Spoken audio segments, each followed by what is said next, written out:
Entonces, para hoy día, ¿qué tenemos presupuestado? Vamos a terminar el PowerPoint correspondiente a la temática bancaria, ¿cierto?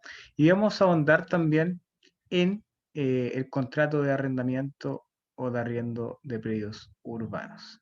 ¿Ya? Vamos a hacer entonces esas dos cosas tenemos presupuestadas para la clase de hoy día. ¿Dónde está el PowerPoint de arriendo? Creo que el bancario lo terminamos, según mal no me recuerdo. No recuerdo, lo terminamos ese.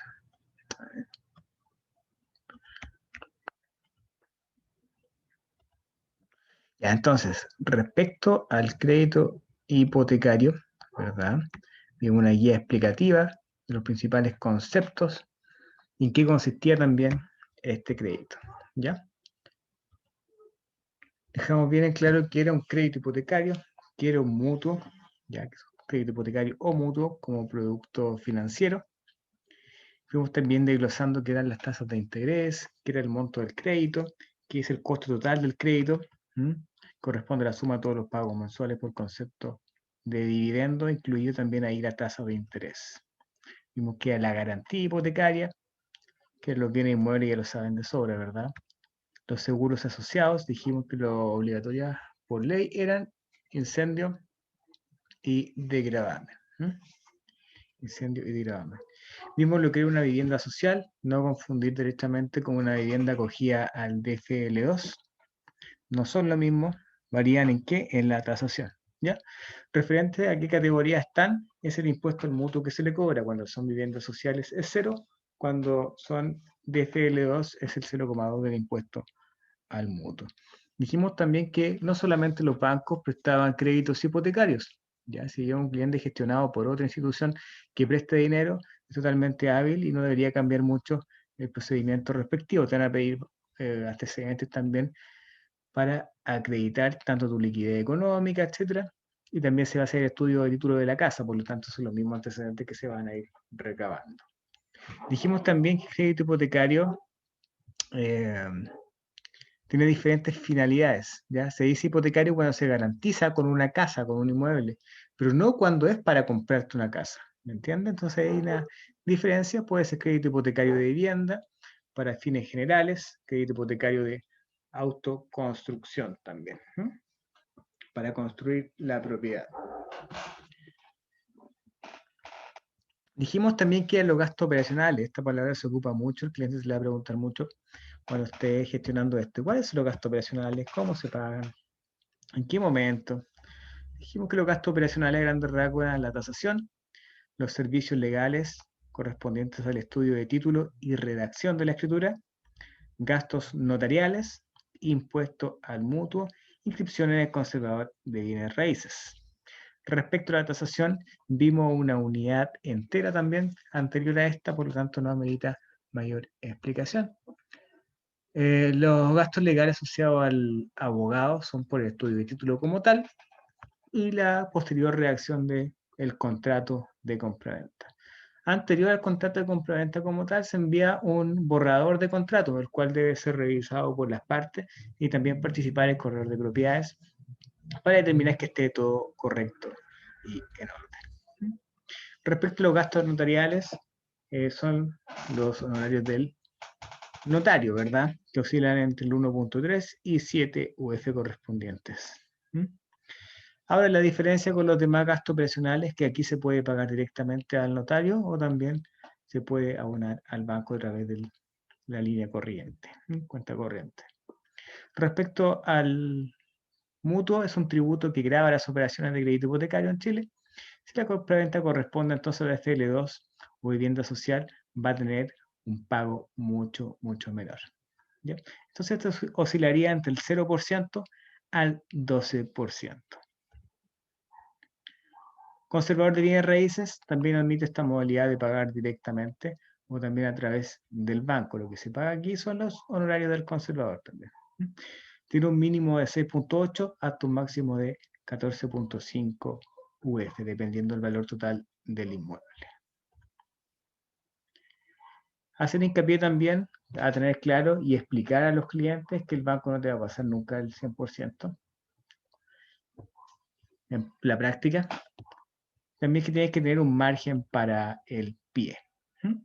¿Cuánto dinero puedo pagar mensualmente? Entonces, debería poder pagar.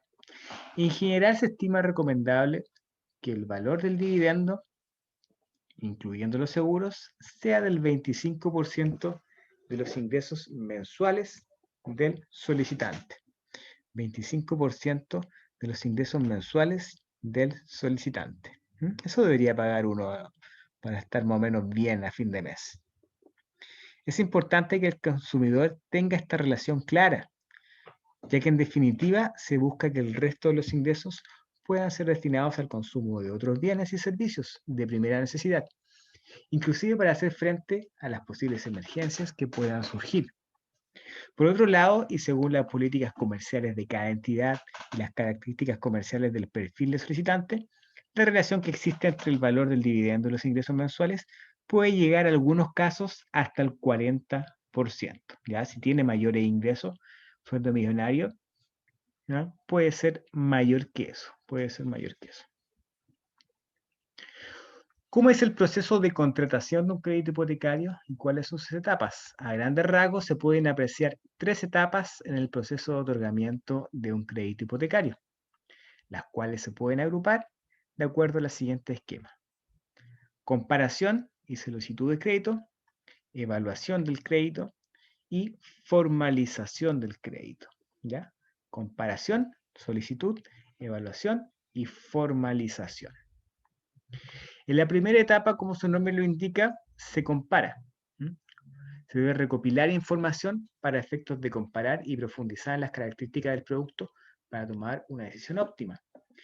En este sentido, teniendo en cuenta los aspectos que tienen que ver con la propia necesidad de financiamiento, es necesario consultar en varias instituciones. Entonces, claro, el cliente va a andar revisando ahí en todos los bancos cuánto le ofrecen, qué le ofrecen, ¿verdad?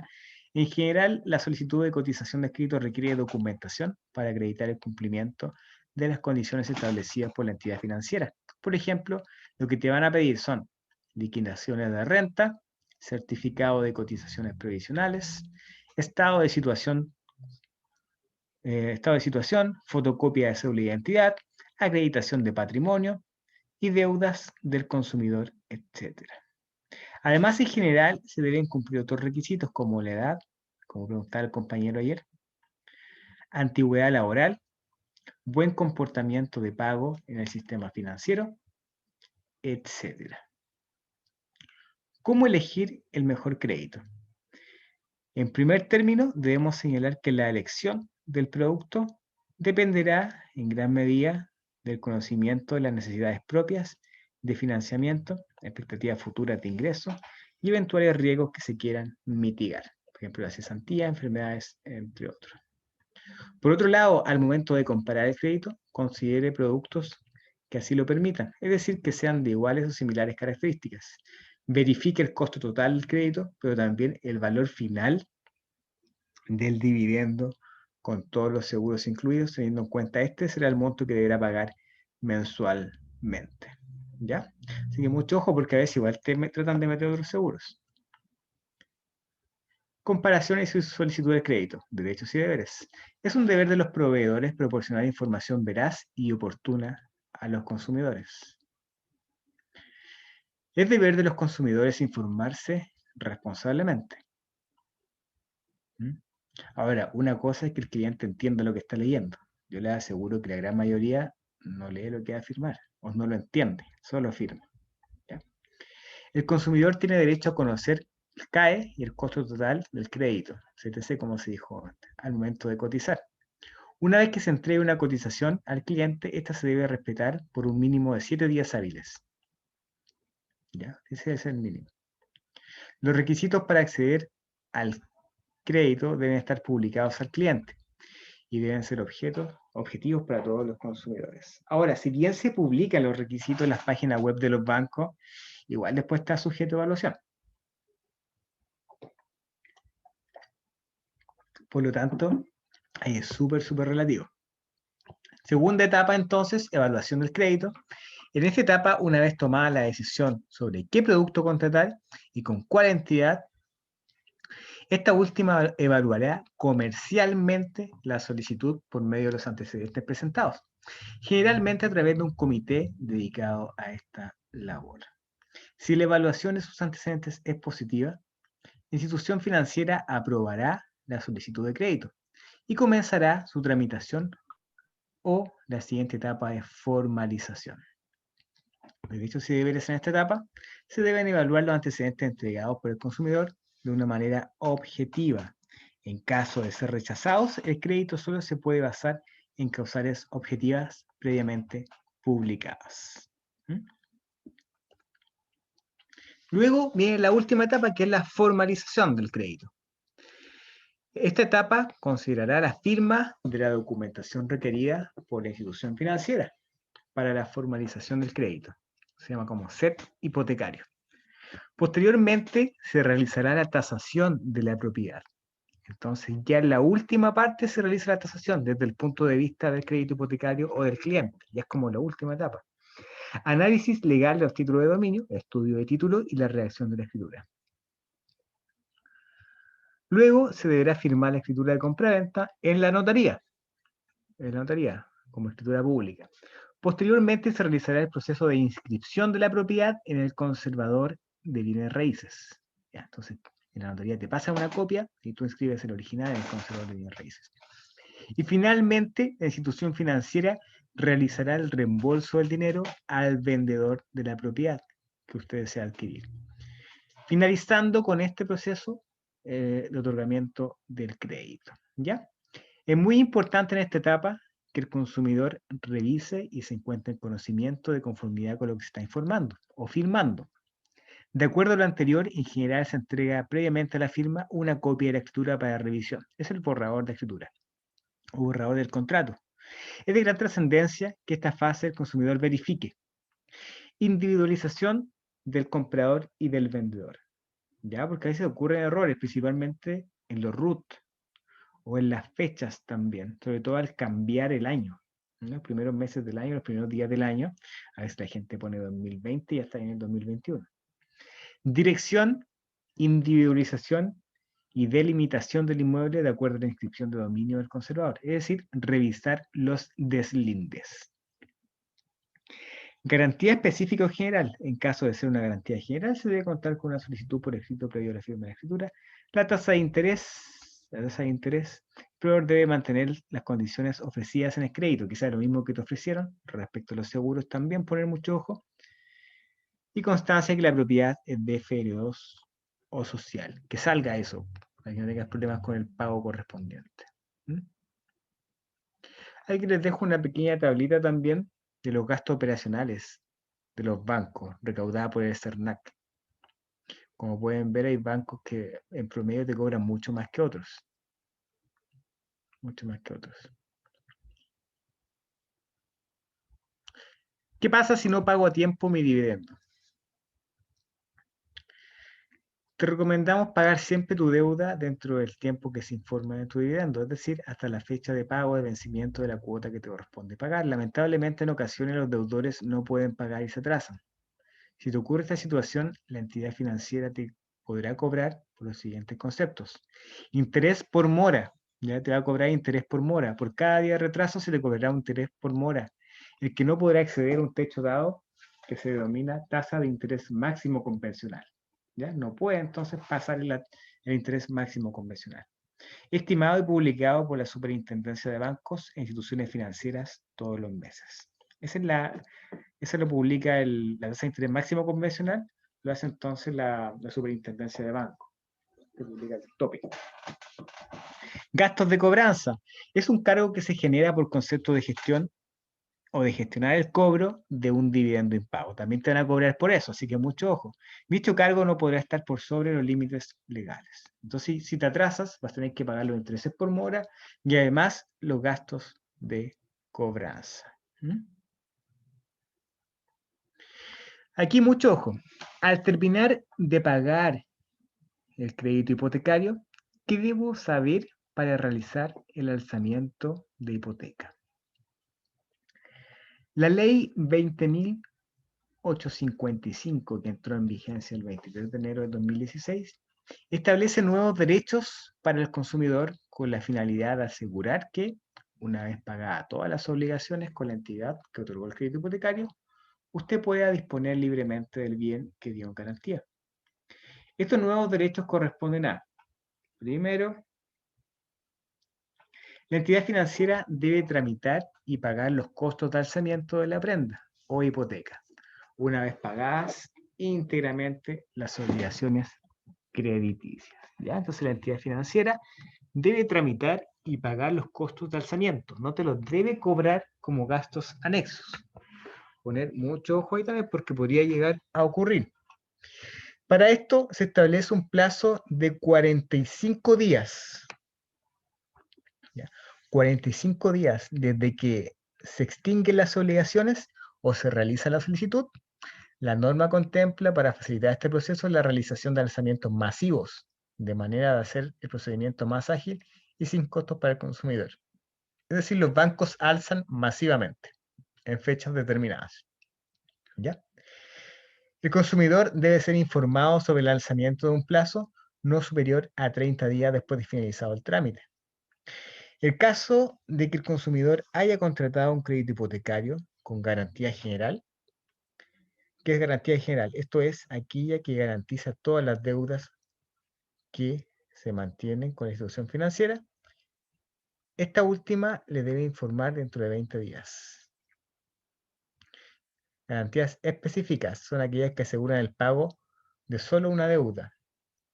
La entidad financiera debe alzar sin que usted deba realizar alguna gestión de acuerdo a los plazos indicados anteriormente. Hay una tablita también por los reclamos CERNAC. ¿Ya? Eso respecto a la tramitación bancaria. Si bien es corredor de propiedades, participa en cierta forma en algunos de los procesos, este PowerPoint va principalmente enfocado a las preguntas que suelen hacer los clientes. Oiga, ¿me ayuda acá? No entiendo cuánto tengo que pagar. Y te muestran ahí la hojita del banco. Oye, ¿qué pasa si después no me da para pagar y me atraso? Oye, ¿qué dice acá de interés máximo convencional? Gastos operacionales, ¿qué es eso? Mira, este seguro que me metieron acá, ¿me lo metieron o será como obligatorio? Todo ese tipo de preguntas te las suele hacer el cliente. ¿Por qué? Porque te tiene más a mano a ti que al tipo ejecutivo del banco. ¿Ya? Te tiene mucho más a mano a ti. Por eso te pregunto este tipo de cosas. ¿Sí, Jimena?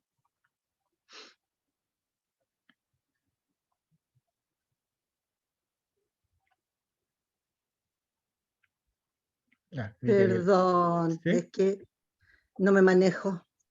Oye, mira, respecto al seguro de gravamen, yo no sabía. Me acabo de enterar que el seguro de gravamen, para que haga efecto en caso de fallecimiento del, digamos, del dueño del crédito, tiene que estar al día.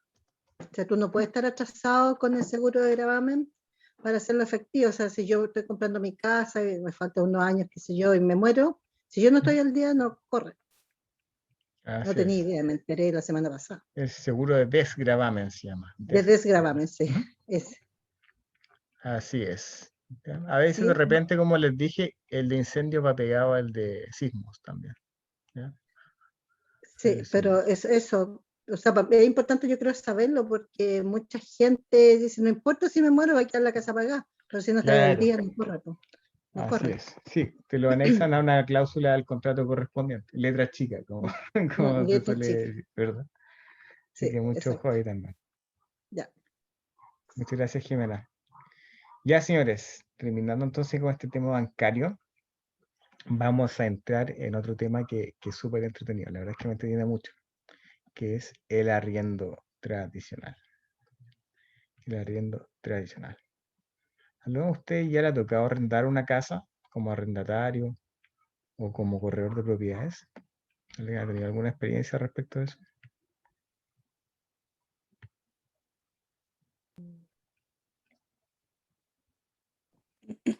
A mí sí, pero no han sido muy gratas las experiencias. Es complicado.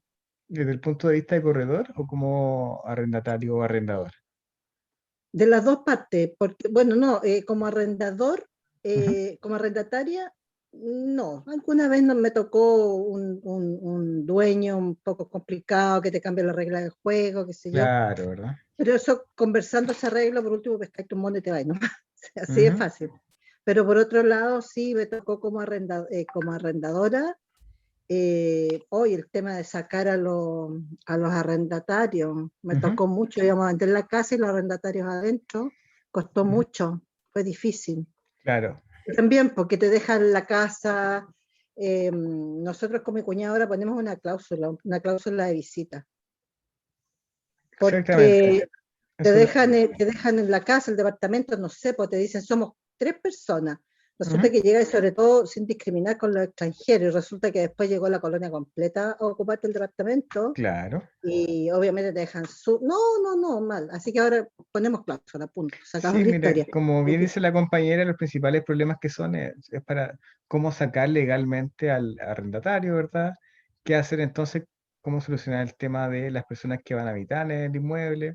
El tema de las condiciones en que te entregan la casa también, directamente relacionado con el mes de garantía. Otros problemas que surgen también son con las reparaciones o las mejoras, ya que responde por qué.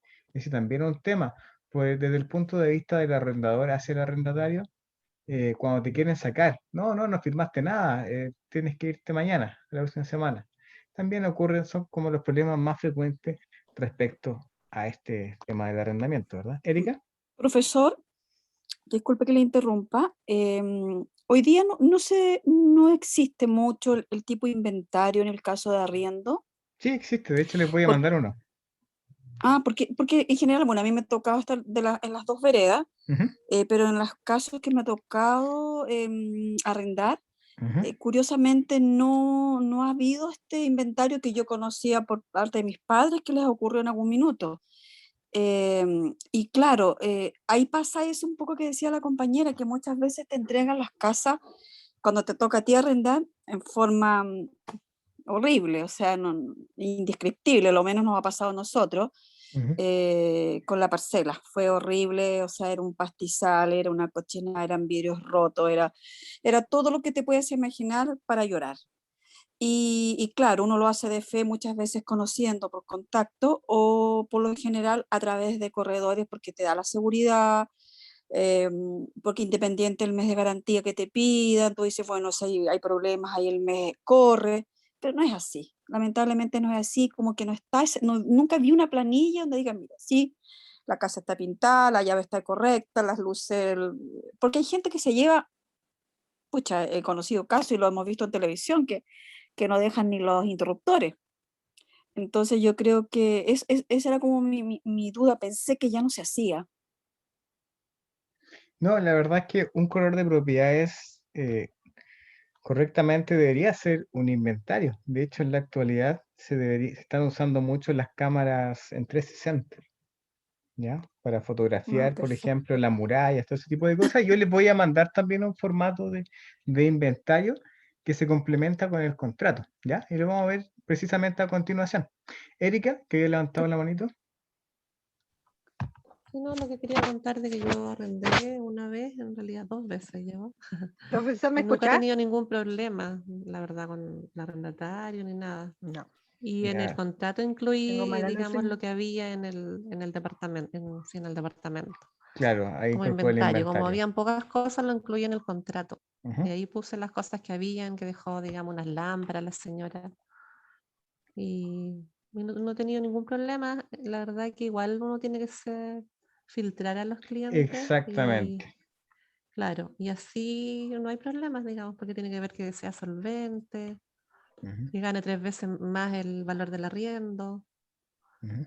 y claro, pedir los papeles de FP, todo lo que se pide, los Esa es requisitos. la mejor manera entonces de prevenir problemas futuros, ¿verdad? Filtrando bien, Sí, bien, bien a los clientes. Muchas gracias, y Erika. también, Daniel, perdón, no, ¿sí? también pienso que hay que tener como un poco de olfato, ¿ah? sí, Observarlos también. bien y tener un olfato, porque de repente nosotros, al menos las mujeres, tenemos como un sexto sentido, así como que me Sí. tinca algo raro con Somos este gallo. perceptivas nosotros. Claro, sí, sí, Sí, Sí, pasa. totalmente, porque uno no se puede fiar solamente de la solvencia económica. Ya uno dice, No, este tipo gana mucha plata, pero a veces te llegan hartos prospectos, quizá uno más tranquilo, que gana un poquito menos y tú le has ahorrado hartos problemas, el otro gana un sueldo millonario y pasa en carrete, te destruye la casa, es verdad, y ocurren esos problemas. Daniel. También iba a comentar lo que tú estabas hablando, que era sobre hacer un informe cuando uno entrega una casa. Y yo saco fotos, o sea, yo aparte tengo casas propias que hice como una empresa para cobrar la comisión aparte de arrendar mi casa. Entonces, agarraba doble. Pero el asunto es que yo le saco foto a todo el Estado, y lo hago por escrito, y la persona que ya discriminando, pero absolutamente en todo sentido, al arrendatario que va a estar ahí, lo hago firmar. Y eso después va incluido en el contrato, vía digital después. Entonces, la persona sabe cómo está desde los enchufes, todo. Es un registro completo. Y yo cada 6 meses voy a ver la casa. Claro. Entonces le mando un correo con anticipación, incluso los días 30, recordándole el pago del arriendo. Y además, cuando a los 6 meses voy y hago inspección a la casa, que fue ya un trato ya consensuado entre las dos partes. Entonces, ellos no ponen problema, porque cuando quieren arrendar, todo lo que tú les dices, dicen ok. Lo haces, claro, es verdad. Ahora, lo que sí hay que averiguar todo, o sea, yo les pido todo tipo de antecedentes, dónde trabajan, teléfonos, correos. Entonces, si no están de acuerdo, significa que hay algo que anda mal. Entonces, hasta el momento he tenido 0 problemas. Y veo que una de las formas claras de poder generar negocios son viéndose los segmentos que son más altos, ¿no? Sí, son casas más altas, donde la gente tiene más posibilidad adquisitiva de poder pagarla, y la comisión también es más alta. Entonces, yo creo que esto hay que ser como un medio clasista entre medio, porque es un negocio monetario, entonces no es de ayuda. Claro, es verdad. Perdona que discrepe, pero para mí el tema del segmento como que no da ninguna seguridad.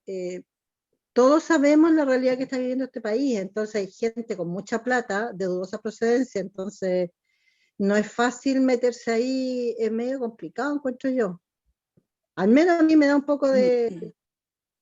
Prefiero tomar... Ahí es verdad que ahí está el más sentimiento plata, de estómago, ahí está la cosa del vendedor, Sí, que es que es algo está la ética. lo que pasa es que más ética. allá del valor total del canon de arriendo, igual tienes que exigir en 2.5 a 3 veces el canon de arriendo. Entonces, la verdad es que es irrelevante el valor total del canon, ¿verdad? Ahora, en cuanto al tema de las visitas que decía Daniel, es súper cierto. De repente, igual hay que hacer un mea culpa. Tenemos clientes que dicen, me entregaron la casa para la embarrada. Oye, ¿nunca la fuiste a ver? No. Y tú revisas el contrato y efectivamente hay cláusulas de que le permiten ir a visitarlo, pero no van. Y el corredor, si es que tienen, tampoco va. Entonces ahí también te podía ahorrar algunos problemas. Ahora, cuando la casa, el cliente sabe que la va a vender, tiene que iniciar un desahucio para sacar los arrendatarios, si es que lo amerita, y no lo inicia.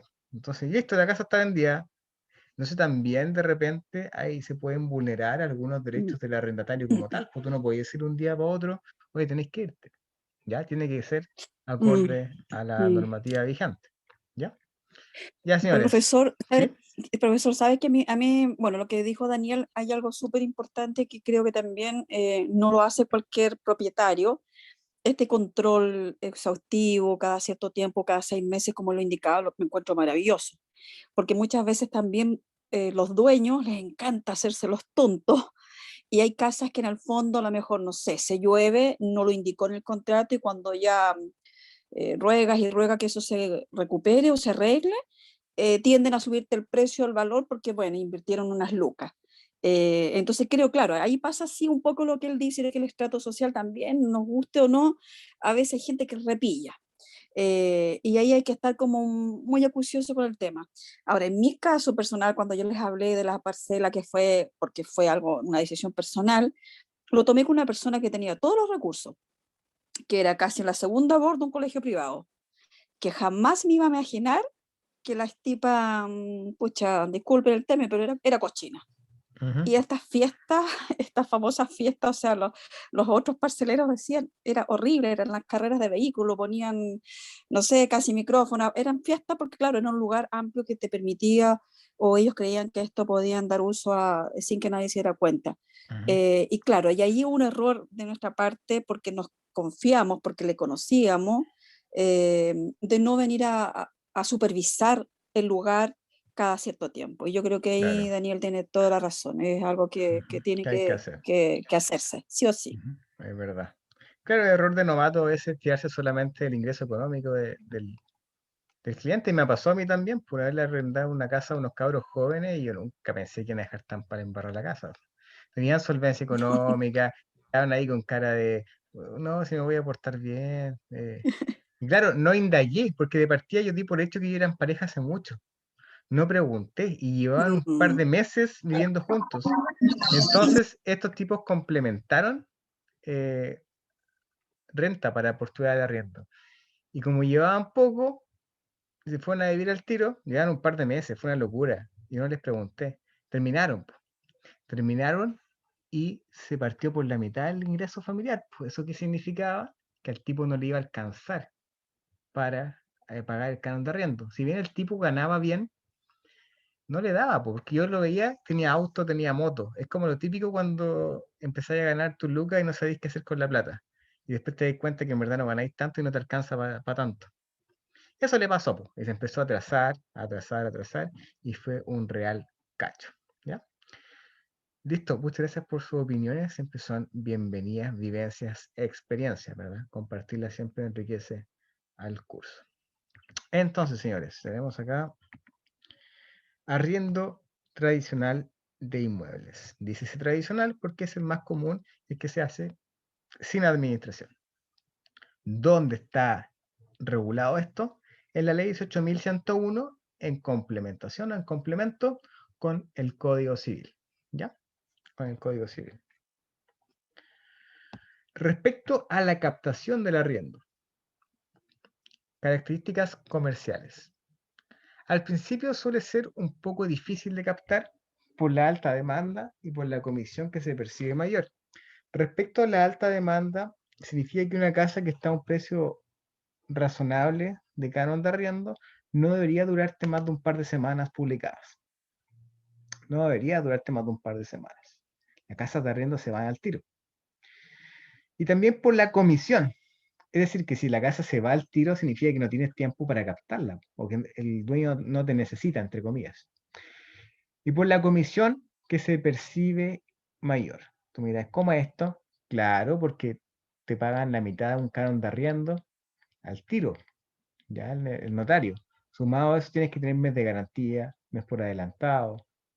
Entonces, para arrendar una casa de 400 lucas, necesitas como 1,5 millones, pues, por el mes de garantía, el mes por adelantado y la comisión del corredor. Y se percibe mayor. Se percibe mayor. Ahora, lo positivo es que te permite un mejor flujo de caja. Como se van rápido los arriendos, ya tienes 400 luquitas, 300 luquitas. ¿Ya en cuanto? En un par de semanas. Entonces ya con 2 arriendos al mes estarías salvando. Respecto al arriendo tradicional, no olvidar que la labor fundamental aquí se centra en encontrar un buen arrendatario. Entonces, todo lo que usted tiene que hacer es centrarse en adquirir o encontrar un buen arrendatario. ¿Ya? Caso publicado por Denise Carpentier en biobio.cl. Aquí vamos a resumir una experiencia, una entrevista a un personaje medianamente conocido que traduce un poco lo que puede suceder en algunos casos, las malas experiencias que le suceden a algunos de nuestros clientes. Nuestros clientes muchas veces van a tener experiencias negativas previas. Hace unos días, el periodista Michael Roldán, conocido por su rol como panelista en el programa Intrusos de la Red, reveló las malas experiencias que ha tenido arrendando uno de sus departamentos. Según contó al diario La Cuarta, luego de adquirir con mucho esfuerzo su primera propiedad, siguió ahorrando y logró comprarse otro inmueble con el objetivo de arrendarlo para tener un ingreso extra. ¿Ya? Una inversión. Sin embargo, las cosas no salieron como lo planeaba. Uno hace este tipo de inversiones pensando en que el departamento se va a pagar solo. Pero para mí han sido 2 años de pura desgracia. De acuerdo a su relato, desde el comienzo tuvo problemas. El primer arrendatario era un cabro joven. Me pagaba, ¿ya? Entonces el tipo le pagaba.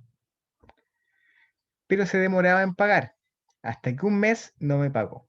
Y aquí hago hincapié, porque cuando una persona no te paga, no es que te deje de pagar de un día para otro o de un mes para otro, sino que hay ciertas cosas que van denostando esto o demostrando esto. Primero se atrasa unos días, después se atrasa una semana, después se atrasa un mes y después no te paga. ¿Ya? Esos son como los síntomas, así como cuando te da un infarto, te duele el brazo, ¿verdad? ¿Ah? Te duele la cabeza y después te da un infarto. Ya, lo mismo pasa aquí con el arriendo. ¿Ya? Entonces hay síntomas que hay que prever con antelación. Me pidió más tiempo para el otro mes, pasaron 2 meses y desapareció. Reveló además, luego descubrió que esta persona no pagó los gastos comunes durante 8 meses. Aquí entonces hay otra negligencia de Michael Roldán.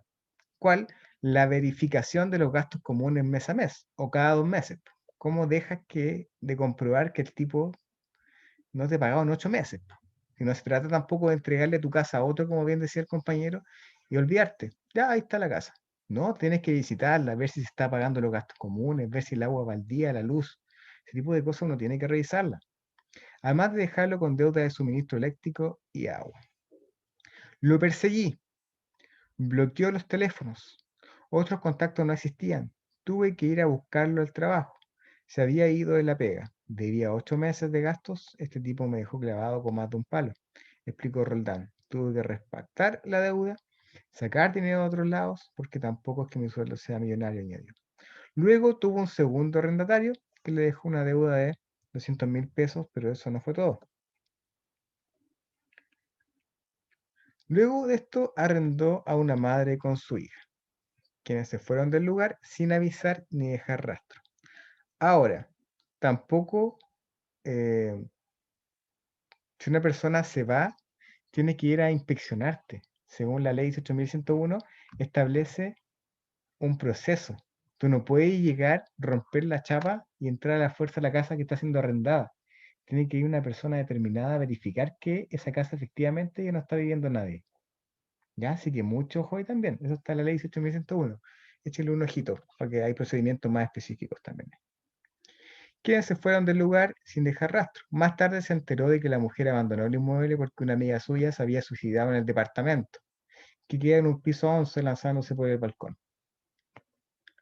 Qué lata tener un departamento que me ha traído puros dolores de cabeza. No sé si arrendar es tan difícil o si solo tengo mala cueva, dijo. El periodista. Fue al departamento a verlo. Ahí hice mi propia limpieza, prendí incienso en la esquina. Debe estar cargado, muy mala vibra. Igual ha pensado en venderlo. Eso es algo típico. Cuando los clientes tienen muchas malas experiencias con los arriendos, muy seguido, al tiro piensan en venderlo. ¿Ya? Aunque es difícil prever que ocurran situaciones como las vividas por Michael, especialmente la última, puedes tomar algunos resguardos. Lo primero, los requisitos para arrendar. Los requisitos que voy a exponer a continuación son los requisitos mínimos, mínimos, mínimos. Hay más, se pueden pedir más cosas. Por ejemplo, no se menciona acá, pero tú perfectamente puedes pedir un certificado de antecedente. ¿Ya? Puedes pedir un certificado de antecedente. Tú me dirás, ¿y cómo le voy a pedir tantas cuestiones al arrendatario? Cuando una persona busca arriendo, anda con una carpetita con papeles para todos lados. Eres el que está buscando el arriendo. Eres el que está participando y quiere que lo elijas. ¿Ya? La persona responsable hace eso. Fotocopia cédula de identidad, 3 últimas liquidaciones de sueldo, certificado de antigüedad otorgado por el empleador, certificado de la AFP al día, contrato de trabajo y el DICOM. Respecto al DICOM, hay 2 categorías.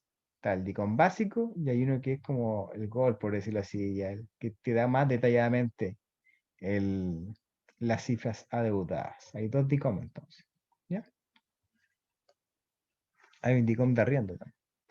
Trabajador independiente, fotocopia cédula de identidad, fotocopia RUT si es que corresponde, boleta de honorarios si corresponde, emitida por los últimos 6 meses, declaración de pago mensual de impuestos de los últimos 6 meses y también el DICOM. Respecto a los extranjeros hay que tener mucho cuidado porque a veces se puede incurrir en conductas o publicaciones que vulneran lo legal.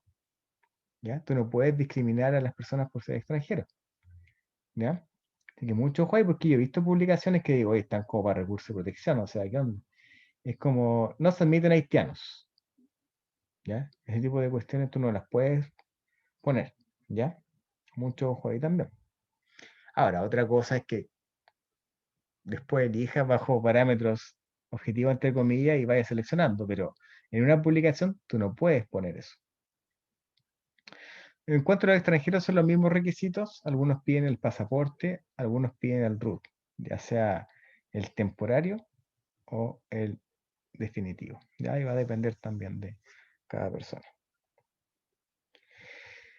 Se debe apuntar en primera instancia a la solvencia económica.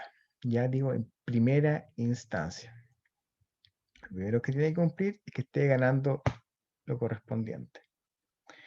¿Cómo tú compruebas eso? A través del contrato de trabajo, ¿verdad? Las liquidaciones, las imposiciones, todo ese tipo de cosas. Mira bien el papel. Lo primero que tienes que hacer, hay algunos de estos papeles que vienen con códigos de verificación. Métete a la página web y ve que el código de verificación está correcto, porque te los alteran.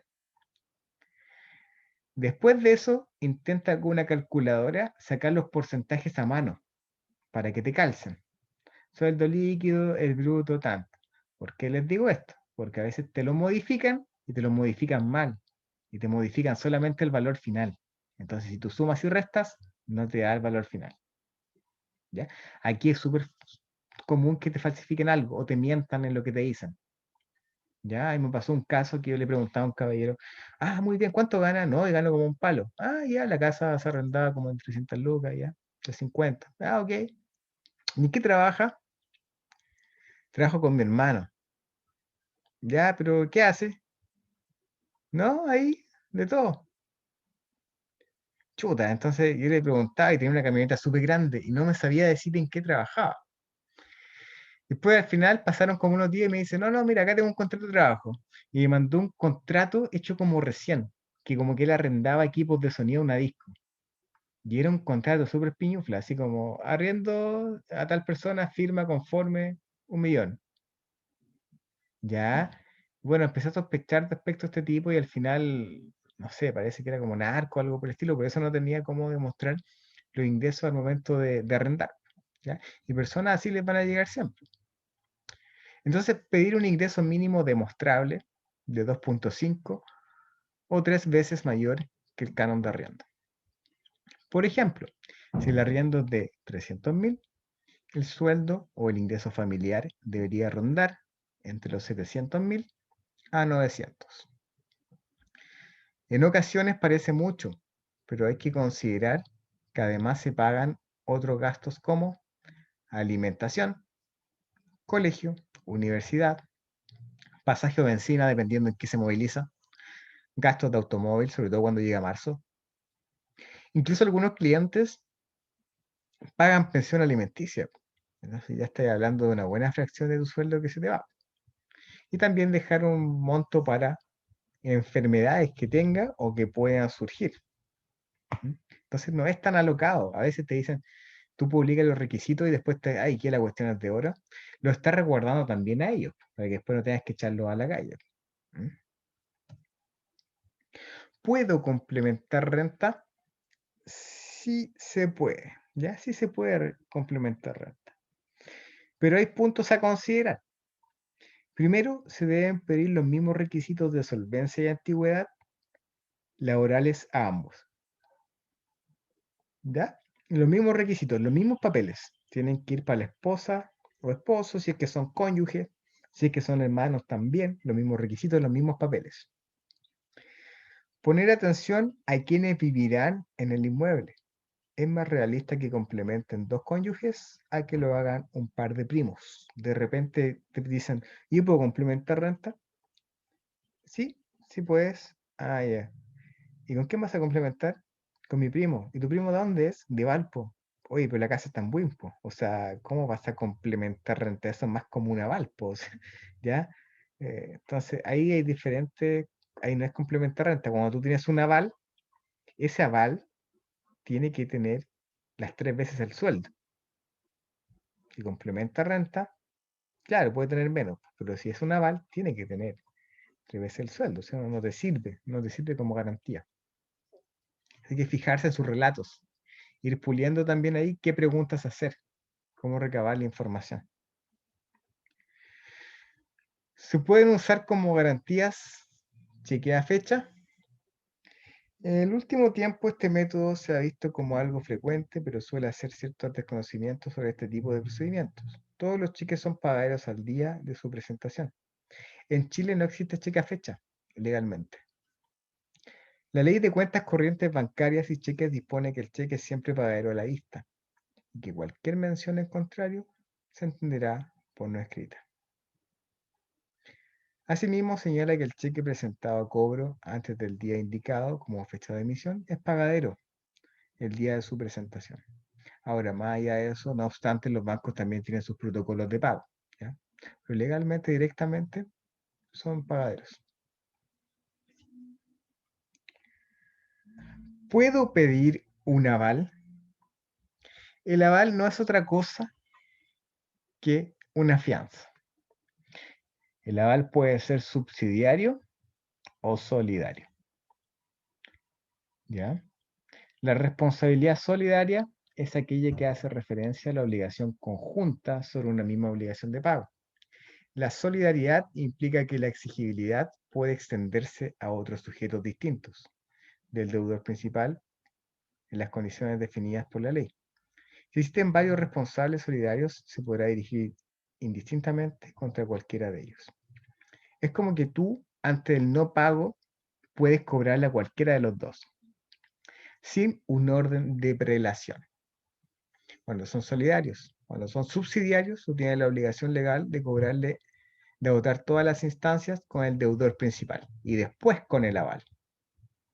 ¿Ya? Después con el aval. Por ejemplo, mi empresa, que es una sociedad, me despide. Y se acuerda entre las partes que la indemnización por ese despido se fraccionará. Uno de los socios, a título personal, firmará como responsable solidario de la deuda contraída por la empresa a mi favor. Es decir, si la empresa ha llegado al vencimiento no hiciere frente al pago, puede pedir responsabilidades que se salde la deuda tanto a la empresa como al socio. Ya, cualquiera de los dos, oye, págame. Ah, pero ¿a cuál? Tú eliges. ¿Ya? Tanto a título personal o como empresa. En contraposición tenemos la responsabilidad solidaria. Solo opera de manera residual al cumplimiento de una condición, que es la que el deudor principal no pague. Es decir, que uno no puede iniciar proceso de cobro contra el deudor subsidiario, sino cuando esté demostrado que la labor de cobro en contra del deudor principal ha sido fallida. Por ejemplo, un amigo solicita un préstamo al banco y éste le pide un avalista que haga las veces de responsable subsidiario. Esto quiere decir que la persona que firme ese aval tendrá que hacer frente al pago una vez que se haya demostrado que el deudor principal, el amigo, no puede hacer frente a la deuda, no antes. Ahora, como dato, como tips, nunca sean deudores solidarios o codeudores solidarios. ¿Ya? Nunca sean aval, de hecho, la cosa está muy difícil para ser aval de alguien en la actualidad. Ahí les dejo un cuadro comparativo también para no andar en eso. Miren, acá tenemos un pequeño cuadro de un periódico que va demostrando las formas de respaldarse en el arriendo. ¿Cómo respaldarse? Durante los 22 años que Hernán Marchand lleva trabajando como corredor de propiedades y consultor inmobiliario, en no pocas veces ha visto cómo relaciones familiares que parecían sólidas, pongamos entre dos cuñados o un suegro y su yerno, terminan enrarecidas por un buen rato. Y entre dos amigos, ¿para qué decir? La culpa, cuenta el profesional, la tiene la figura del aval. Aquella persona que voluntariamente se compromete a asumir la deuda del titular de un arriendo, si es que éste no puede pagar. Es complicado que alguien que no sea muy cercano acepte cierto aval. Entonces ahí tenemos principalmente un un escollo. Como está la situación actual, tú no le puedes llegar y pedir un aval que cumple los requisitos de solvencia económica al arrendatario, porque le va a costar encontrar uno. ¿Ya? Le va a costar encontrar uno. Eventualmente el avalado puede tener problemas económicos puntuales y no puede cumplir con el pago de arriendo, incluso porque tuvo que optar entre pagar eso o alimentar a su familia. Es un tema muy delicado, comenta Marchand, pero hay formas de ahorrarse esta polémica figura y dejar a todas las partes felices o al menos tranquilas. Se puede pagar por adelantado 6 meses. Esto es una práctica que se está usando mucho últimamente, sobre todo con los retiros. Se puede pagar por adelantado 6 meses o un año de arriendo, a cambio de que el arrendatario reciba un descuento, que lo sumo alcanza el 7%. Es decir, mira, págame 6 meses por adelantado y yo te descuento 40 lucas del canon de arriendo de cada mes. ¿Te parece? En circunstancias normales diría, ¿y de dónde voy a sacar plata? Pero como las últimas veces se han sacado los retiros del 10%, hay solvencia económica. Y la gente, una persona inteligente, lo primero que aseguraría es el arriendo, para que no tener que irse, ¿verdad? Entonces, lo que quiere asegurar la otra persona es que el otro no se vaya, porque va a quedar con vacancia la casa.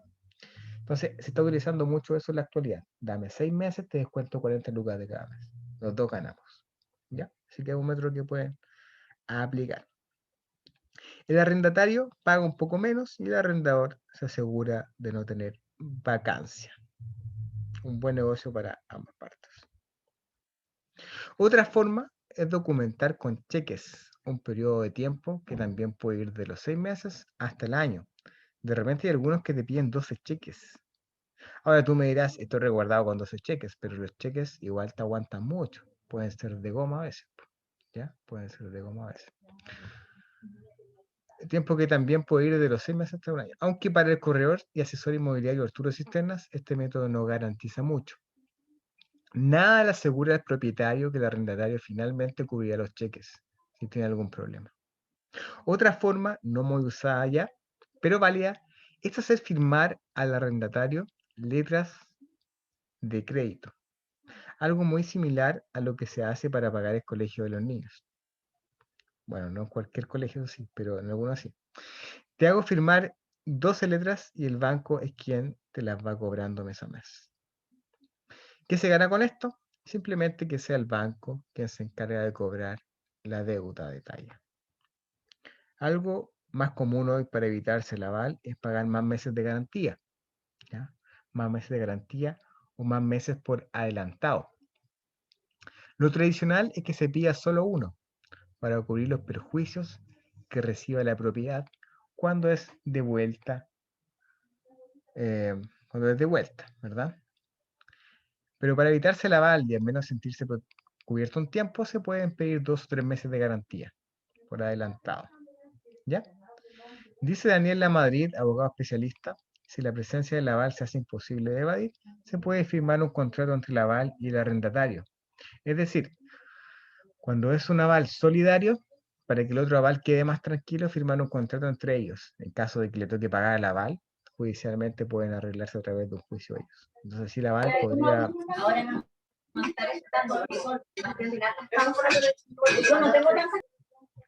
Si el aval sería mucho más fácil de conseguir. ¿Ya? Otro medio para evitar pedir un aval es que el contrato del arrendatario autorice al propietario a publicar en la lista de morosos de DICOM. Ahora, esto no es un requisito que anule los otros. Esto en la actualidad sí o sí, esa cláusula tiene que ir incorporada. ¿Ya? La cláusula de no pago para incorporar en DICOM tiene que ir sí o sí incorporada, no algo de lo cual se puede prescindir hoy en día. Eso puede significar una presión al avalado, ya que si necesita pedir un crédito urgentemente, aparecerá como moroso en el sistema. Ese mecanismo se debe dejar por escrito en una cláusula del contrato, porque el arrendador no puede hacerlo sin autorización del moroso, señalan Manchar. Sería una irregularidad, una ilegalidad.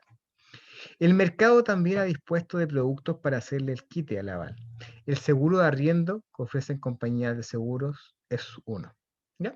Hoy por hoy también hay empresas de seguros que forman algunas alianzas, por decirlo así, con corredores de propiedades. forman alianzas con los corredores de propiedades. Dicen, mira, aplica estos seguros de arriendo, tal número, y podemos trabajar juntos. Tú ganas también como mercadeo. Mira, tu empresa o tú puedes captar ofreciendo estos seguros también, como algo complementario y diferente de la competencia. Entonces podría también ser un tema para que vayan averiguando al respecto.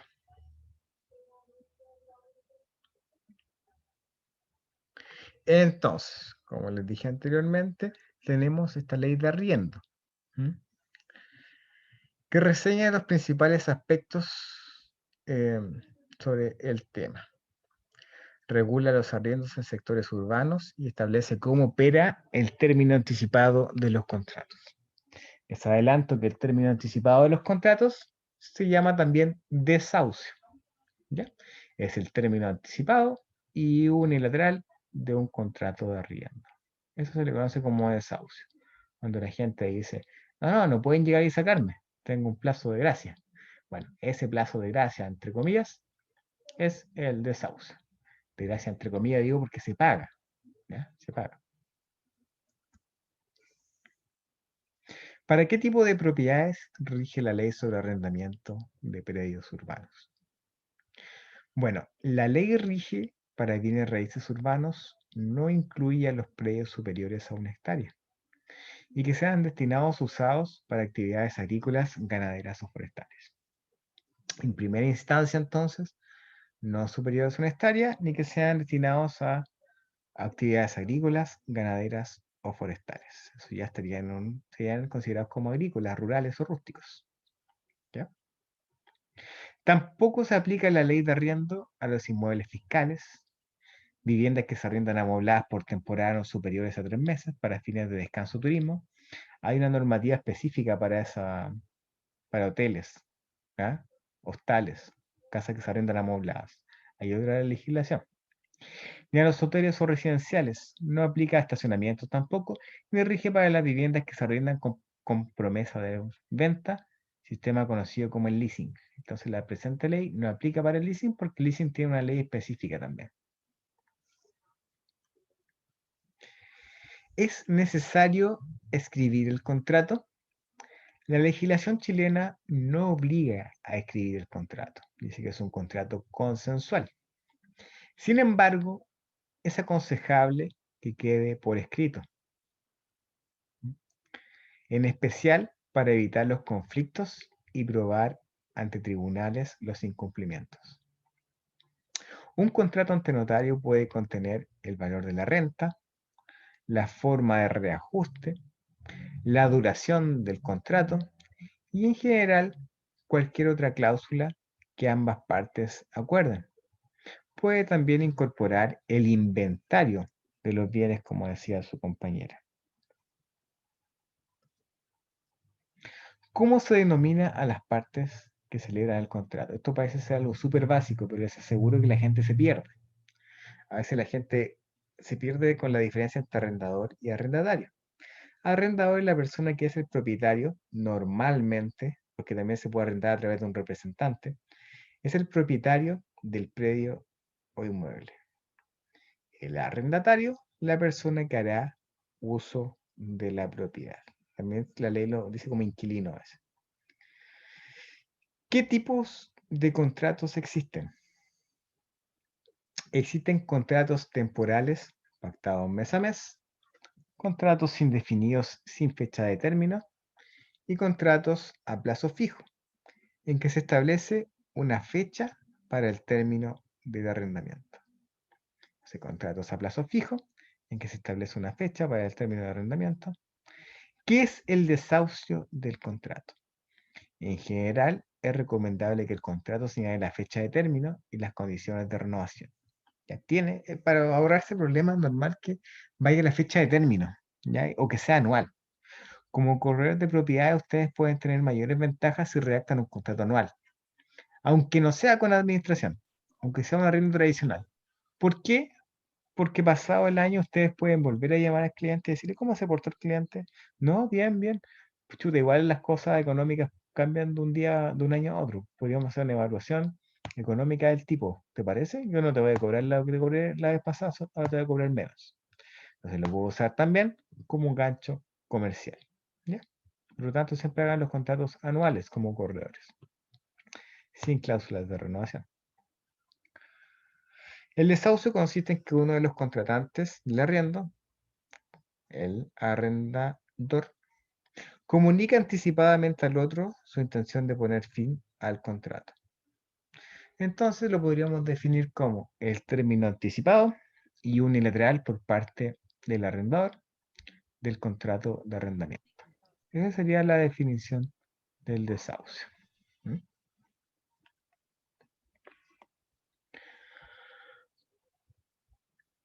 ¿Sí, Michael? Profe, una consulta.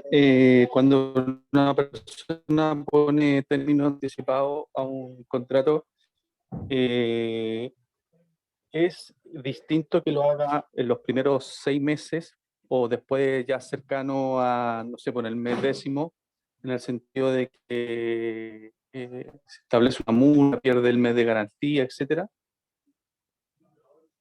¿Cómo? Si una persona quiere irse antes del contrato de arriendo. Sí, pues sí, claro, si está establecido el contrato, dice usted, a un año, que lo fijemos un año, Ujú. y la persona quiere irse, no sé, pues por fuerza mayor, no sé, por algo, lo despidieron, no sé, o lo trasladaron a otro lado, trabajo, se enfermó, no sé, pero durante los primeros, no sé, pues en el tercer mes de arriendo, en el cuarto. Ujú. Es lo mismo que si avisara en el mes décimo, por ejemplo, en el mes 11, se establece alguna penalización importante si es que ocurre esto en los primeros meses que si fuera en el penúltimo, en el último mes, o sea, o Mira, como más finalizando. habría que distinguir. Respecto al contrato de arriendo, lo que se recomienda siempre es que se converse entre las partes, aunque suene majadero, pero el ideal es que se converse entre las partes.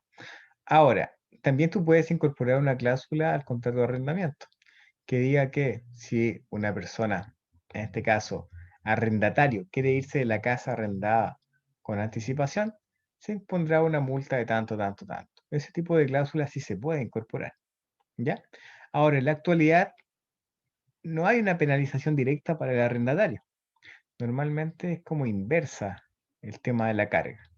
¿Por qué? Porque en caso de que el arrendador quiera sacar al arrendatario, tiene que darle un plazo para que se vaya, pero ese plazo igualmente es pagado, entonces penalización entre comillas. Hay clientes o personas que dicen, no, tengo 6 meses de gracia. Sí, pero de gracia entre comillas porque tienes que pagarlo hasta el último día, en proporcional. ¿Ya? Si te vas un día 15, tienes que pagar hasta el día 15. Te vas un día, es proporcional a ese día. ¿Ya? Ahora, respecto al desahucio, no siempre son automáticamente 6 meses. Por ejemplo, en los contratos pactados mes a mes y de duración indefinida, en estos casos el desahucio, dado por el arrendador, solo podrá efectuarse judicialmente o mediante notificación personal efectuada por el notario. ¿Por qué tanta carga, me dice usted? Para darle estabilidad al contrato de arriendo. Imagínate, ya, arriendas la casa. Listo, te vas, te mudas con tu familia, todos felices, conociendo el barrio, el vecino simpático, y de repente el dueño del inmueble te dice, no, no, sabes que tienes que irte antes. Lo siento, lo siento. Chuta, pero ¿cómo me vas a hacer esto, po? Ya solamente en la mudanza incurrí en un gasto que tú no me vas a reembolsar. Entonces ahí tiene que efectuarse judicialmente o mediante notificación personal por un notario. Ya, por lo tanto, la ley te complejiza sacarlo cuando es como anual. Porque estiman que por lo menos un año debería tener la estabilidad del arrendatario de estar en ese inmueble tranquilamente, sin que te le sean. El plazo para el desahucio es de 2 meses, plazo que se cuenta de su notificación, y se aumentará en un mes por cada año completo que el arrendatario hubiera ocupado el inmueble. Dicho plazo más el aumento no podrá exceder en total los 6 meses. Esto es cuando los contratos son indefinidos. Entonces, una persona que lleva arrendando 10 años una casa, tú me dirás, tiene 10 meses de garantía, o sea, 10 meses para irse. No, ¿por qué? Porque el plazo máximo legal es de 6 meses en los plazos de duración indefinida. ¿Ya? Entonces, es de 2 meses, plazo que se cuenta de su notificación, y se aumentará en un mes por cada año. ¿Mm? Un mes por cada año. 6 meses es el tope. El arrendatario, una vez que se le comunica la decisión unilateral del arrendador, puede restituir el bien raíz antes de que termine el plazo. Es decir, no, mira, tienes 4 meses para irte, no te preocupes, me voy el próximo mes, te pago hasta ahí. Ah, ya, ok. Puede hacer eso con la obligación de pagar hasta el mes que habitó la casa. ¿Ya? Hasta el mes que habitó la casa. Usted me dirá, pero las cuentas llegan desfasadas. Ah, bueno, es por eso que el mes de garantía no se devuelve al tiro, porque el mes de garantía se devuelve de 30 a 60 días después de que se va el inquilino. ¿Por qué? Porque así como las cuentas llegan desfasadas, tienes para pagar de ahí y también para corroborar bien el caso de que haya que hacer reparaciones al inmueble. Tienes que evaluar cuánto te va a salir, pagarle al maestro, entonces ahí tienes que ir descontando del mes de garantía. Ahora también se instaura una especie de mala práctica, que la gente da por perdido el mes de garantía, pero debería devolverse. ¿Cómo opera el desahucio en los contratos de arriendo a plazo fijo? Bueno, ahí tenemos los nuevos conceptos de desahucio. Si es un contrato por un plazo fijo no superior a un año y el arrendador quiere terminarlo antes, solo puede hacerlo judicialmente mediante una demanda. Ya cuando en menos de un año, solo puede hacerlo con una demanda. Por la misma lógica anterior, no pueden llegar y sacarte de la casa. Oye, ya hay 4 meses, no, tenés que irte. No, tiene que ser ahí con una demanda. El arrendatario tiene un plazo de 2 meses para dejar el inmueble desde que se le notifica la acción judicial y debe pagar solo hasta el día en que deje el inmueble. ¿Ya? Entonces los plazos y condiciones van variando dependiendo del tipo de contrato. Ahora, ¿a qué se refiere con esto? Solo hasta el día en que deje el inmueble. Debemos tener en consideración que si el arrendatario deja el inmueble un día 15, cuando el mes tiene 30 días, se debería cobrar el proporcional al medio mes de arriendo. Por ejemplo, si el canon es de 300.000 pesos, este debería liquidar o liquida 150.000. Y así siguiendo esta lógica, si va un día 10, deberá pagar 100.000 pesos. Ya, a eso se refiere entonces el proporcional hasta el día que habitó.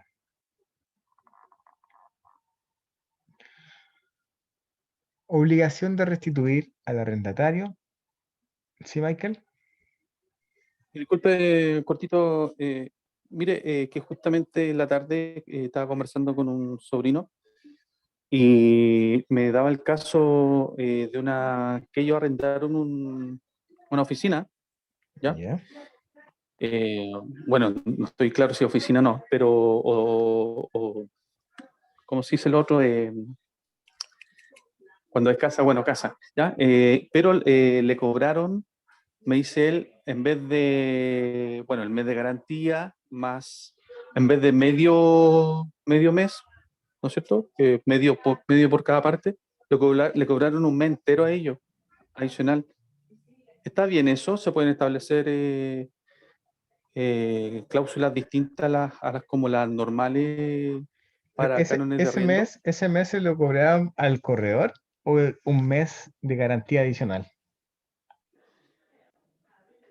El corredor cobró como un mes de comisión más, como para él. O sea, la verdad no Claro, tengo claro si es como un mes de sí. garantía más o como un mes de comisión, Mira, como un mes completo de comisión. el corredor se echa al bolsillo un mes entero de comisión. Lo que pasa es que se parten dos. Le cobran la mitad al O sea, sí, arrendador y la otra mitad al arrendatario.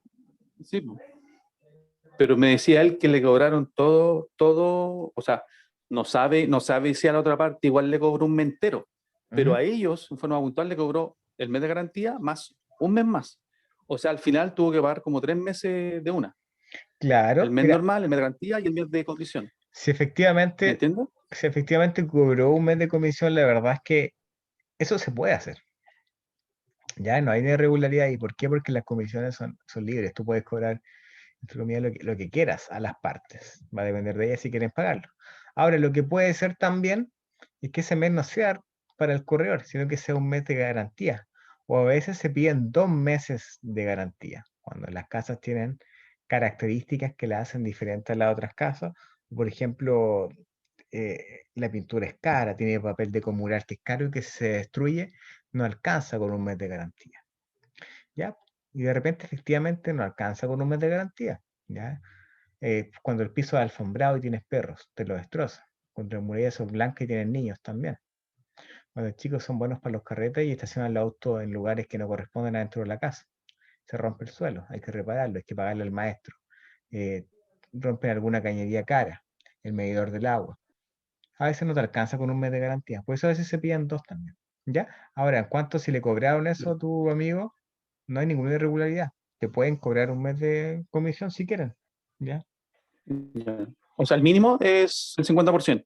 Sí, es como un tope El mínimo es estándar. 50, o sea, de ahí para arriba. Claro, el Claro, estándar es 50, pero sí. puede haber, Incluso, cada corredor puede establecer su incluso comisión de forma hay casos independiente en que particular. hay casos en que el arrendador dice, no, ¿sabes qué? Me quedo 300 lucas para mí nomás y el resto es para ti. Eso también a veces ocurre cuando administra, sobre todo. Gracias. Entonces, aunque la ley nada dice al respecto, se ha impuesto como costumbre que el arrendatario entregue al arrendador, al momento de celebrar el contrato, una garantía. ¿Ya? Esto está regulado específicamente en una normativa, usualmente ascendiente a una renta del arrendamiento, aunque nada impide que pueda pactarse una suma superior. Podría estimarse que se trata en realidad de una prenda en dinero, entregada por el constituyente. Ya el dinero se va en prenda porque es un bien mueble. Para asegurar el crédito que el último puede invocar contra el primero. Para conocer la suerte final de esta garantía debemos distinguir según si la cosa arrendada al momento de ser restituida o de arrendador presenta o no daños o deterioros imputables al arrendatario. Entonces hay que distinguir qué pasa con el mes de garantía. ¿Se devuelve? ¿No se devuelve? Etc. Primero, la cosa arrendada presenta daños. ¿Ya? La cosa arrendada presenta daños. La suma que el arrendatario entregó como garantía no puede destinarse al pago de la renta, a menos que el arrendador consienta en ello. Dicho dinero se entrega para responder el arrendatario entre los deterioros que presente la casa arrendada al momento de cesar el contrato, con el objeto que el arrendador puede destinarlo a efectuar las reparaciones pertinentes. No solamente los daños físicos, sino que también puede ser para cubrir deudas de agua, luz. También podría aplicarse a eso. ¿Ya? Ojo acá porque dice, a menos que consienta en ello. De repente una práctica súper usual en Chile, de que el arrendador y el arrendatario pactan que ese mes de garantía cubra el último mes de arriendo, como que fuese un mes de arriendo. Esto es pésimo. ¿Por qué? Porque no, puta, yo me voy en marzo. Oye, el mes de garantía, dejémoslo para marzo. Ya, te cubro marzo, me voy en marzo. Se va en marzo, vaya a la casa y te das cuenta que tienes que hacer reparaciones. Chuta, y esa plata de las reparaciones, ¿de dónde la sacáis? Pues si ya el mes de garantía te lo cobraste como un mes de arriendo normal. Jodiste, ya, jodiste. Hace mucho jode también. La cosa arrendada no presenta daños. Si la cosa arrendada no presenta deterioros, el arrendador debe devolver al arrendatario la suma correspondiente al mes de garantía debidamente reajustada, debiendo ser equivalente a la cantidad pagada por la renta del último mes. La renta del último mes. El mes de garantía también se puede devolver parcialmente. Es decir, mira, hice unas reparaciones en la casa, y me salieron 50 lucas. Ah, ya, mira, te pasé 300. Ahí tienen las 250 restantes. ¿Ya? Entonces se puede hacer eso también. Siempre se debe solicitar garantía para esto en nuestro contrato de servicio o mandato, firmado con el propietario, tanto como el arrendatario. Se debe mencionar que la garantía no es del propietario ni del arrendatario, sino que es de la propiedad o de la casa. Es decir, si la propiedad se entrega en las mismas condiciones, el propietario se verá en la obligación de devolver la totalidad de esta. En el caso de que se deban hacer reparos o pagos, se deben realizar y justificar y devolver lo restante, si queda un monto a favor del arrendador. Se debe indicar que el contrato en el contrato que el plazo máximo de devolución no debe ser mayor a 60 días. Como les dije anteriormente, el plazo para restituir o devolver el mes de garantía debería ser de 30 a 60 días, principalmente por las cuentas desfasadas. ¿Ya? Así que mucho ojo ahí con las cuentas desfasadas. Tener en cuenta que en un inmueble estándar, un mes de garantía parece suficiente, pero existen bienes inmuebles que por sus características se hace necesario un mayor resguardo. ¿Ya? ¿Hasta aquí hay alguna duda al respecto?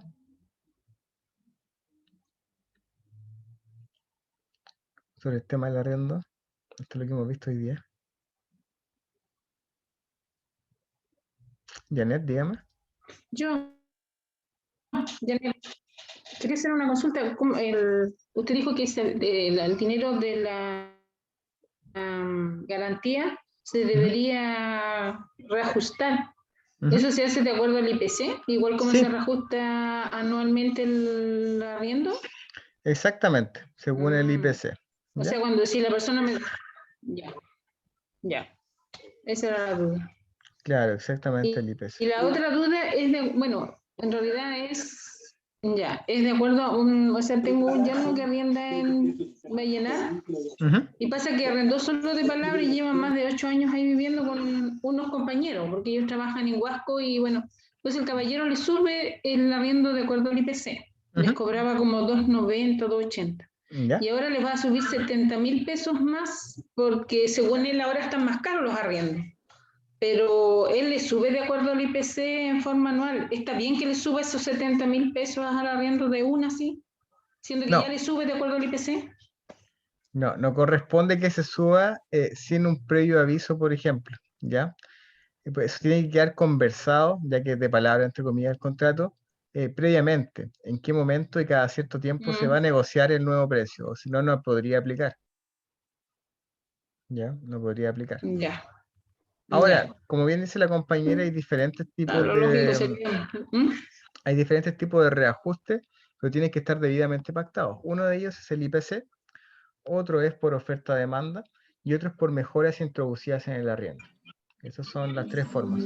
Ahora, otra pregunta que puede surgir es que con el tema de la pandemia, te dieron un mes de garantía, te dan un mes de garantía, y dicen, chuta, ya el mes de garantía que pasaste de 400 lucas. Y la pandemia está dura la vida, ¿verdad? Estos meses pandémicos págame 200 lucas. Y tú me dices, ya, pero el tipo se va, le tengo que devolver el mes de garantía. ¿Le reajusto a 200 o le paso las 400? No, ahí tienes que pasarle las 400.000 pesos. ¿Ya?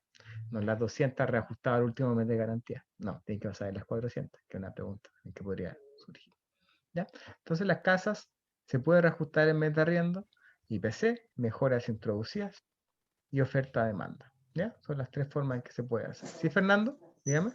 Profesor, en algunos contratos de arrendamiento, cuando el plazo es 5 años, por ejemplo, o más, la reajustabilidad se podría colocar la renta en UF, por ejemplo, en vez de hablar del IPC, es decir, tanta UF, porque de 5 años a 10 años más se va a devaluar la cantidad en pesos. ¿Sí? Y el IPC también es muy bajo, cuando uno da un contrato de 10 años, por ejemplo. Claro, pero ahí hay un problema, porque la UF igual sube y baja, ¿verdad? Pero podría colocarse algún otro parámetro de reajustabilidad parecido, pero sí, porque si uno coloca una cantidad en pesos a 10 años, va a ser muy devaluado el reajuste, aunque esté reajustado con el IPC. Sí, pero lo que pasa es que, miren, tienen hartas formas de hacerlo. El principal es que, primero, el contrato sean anuales y se negocien año a año. Yo creo que eso es lo vital.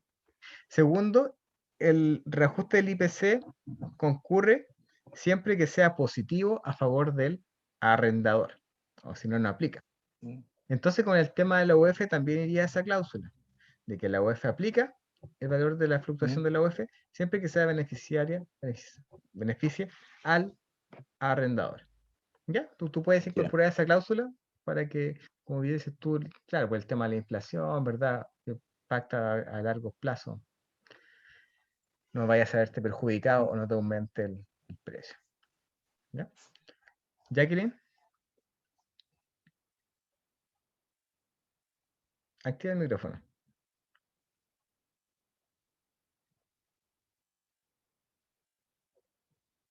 Jacqueline, activa el micrófono.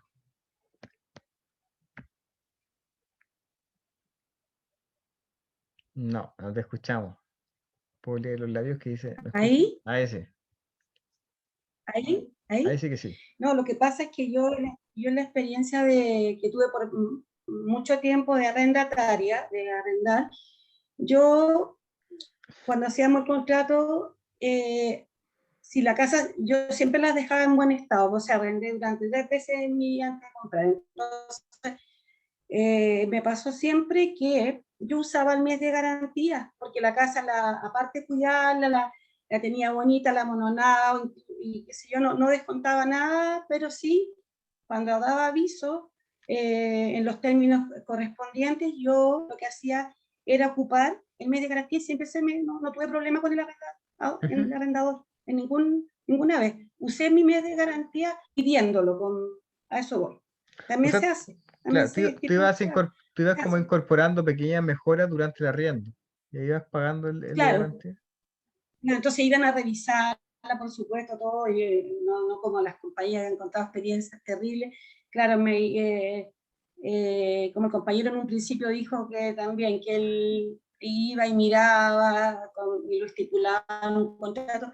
Yo sin haber hecho eso, bueno, me acuerdo que me lo hayan estipulado, pero sí, yo permitía que de repente fueran, como dices tú, cada 6 meses, qué sé yo, y las 3 veces que me pasó que arrendé, que fue por 4, una vez por 3 años, otra por 3 años, siempre ocupé mi mes de garantía. Y no tuve problema. También se hace, por eso que lo acoté. Eso se puede pactar también entre las partes correspondientes. Muchas gracias, Janet. ¿Alguien más por ahí? Sí. Erika, dígame.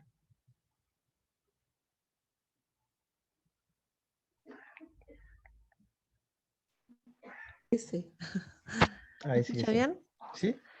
Yo quería saber que, por ejemplo, si uno hace un contrato de arriendo arriba para 24 meses, arriba de 24 meses, ¿se podría cobrar otro valor, digamos? En el caso de repente de propiedades más grandes, como por ejemplo casas comerciales, restaurantes. Hay corredoras que hacen contrato por 2 o 3 años y cobran como el 2%. ¿Se puede? Sí, sí puedes cobrar, la verdad, el 2%. ¿Ya? Ahora también, cuando son bienes agrícolas, el pago es anual. ¿Ya? Anual. En urbano es mes a mes. Ahí van variando también las normativas, pero sí podrías cobrar eso perfectamente. ¿Ya? Podrías hacerlo. ¿Pero sería en el total del arriendo? Ahí, digamos, sería considerable la comisión. Claro, como proporcional. Sería Claro. proporcional. Ok, gracias. O también, como correos, podrías cobrar un monto fijo. Como te digo, también es flexible. No es lo usual, pero podrías hacerlo también. ¿Ya? Así como, mira, dame 500 lucas. Ya, puedes hacerlo también. Puedes pactar ese tipo de comisiones, siempre es flexible en ese sentido. Mario. Sí, la consulta es la siguiente. Si bien es cierto, vimos algunas consideraciones al momento de elegir a la persona que nos va a arrendar nuestra propiedad, ¿cierto? Pero tampoco eso asegura de que después de 2 meses, al tercer mes, empiece a caer en morosidad. La consulta es cómo yo, propietario, ¿cierto?, que arrendé una casa, si veo que me está pasando esto, ¿cuál es la vía para poder expulsar rápidamente a esa persona que no me está pagando? Mira, algo que tienes que tomar en consideración, permiso, voy a silenciar porque se escucha mal. Lo único que tienes que tomar en consideración es que cuando hay una morosidad o un no pago de un mes de arriendo, no es necesario hacer desahucio. ¿Ya? ¿Por qué? Porque tu contrato termina ipso facto por incumplimiento contractual. Tú te comprometiste a pasar la casa y él a pagarte. Entonces no tienes que hacer desahucio. Ahora, la vía judicial sería un juicio de arrendamiento, que dura en promedio unos 4 meses. ¿Ya? Esa sería la vía judicial, por decirlo así. Creo que es lo que apuntaba un poco Mario. Lo que pasa en Chile es que la gente no inicia al tiro el tema judicial, pues, sino que espera 1, 2 meses, 3 meses, 4 meses, y después recién está pensando en llamar a un abogado. Tú me dirás que los abogados salen caros. Sí, pero puedes también recurrir a una universidad, una clínica jurídica o alguna corporación de asistencia judicial. También ellos te pueden proporcionar ese tipo de ayuda. Ya lo importante es que se echen a andar los mecanismos de inmediato, al no pago. ¿Ya? Tomar en consideración entonces que aquí no estaríamos ante la figura del desahucio, porque tú lo quieres sacar, pero no por adelantado, sino que por incumplimiento contractual. No me pagó, incumplió, adiós, se tiene que ir. ¿Ya? Incluso como va a ver la próxima clase, para terminar el tema de arriendo, hay otras causales por la cual puede terminar el contrato ipso facto. Por ejemplo, que no se le dé el uso al inmueble según lo que estaba pactado. Tú lo pactaste para uso habitacional y te chanta un mini market. ¿Ya? Uso comercial, pues, te cambió el destino del inmueble.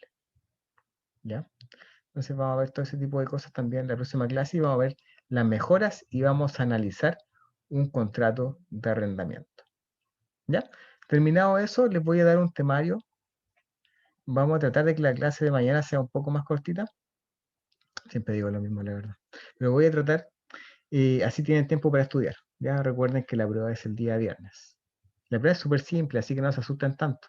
Solamente entran los PowerPoint que hemos visto.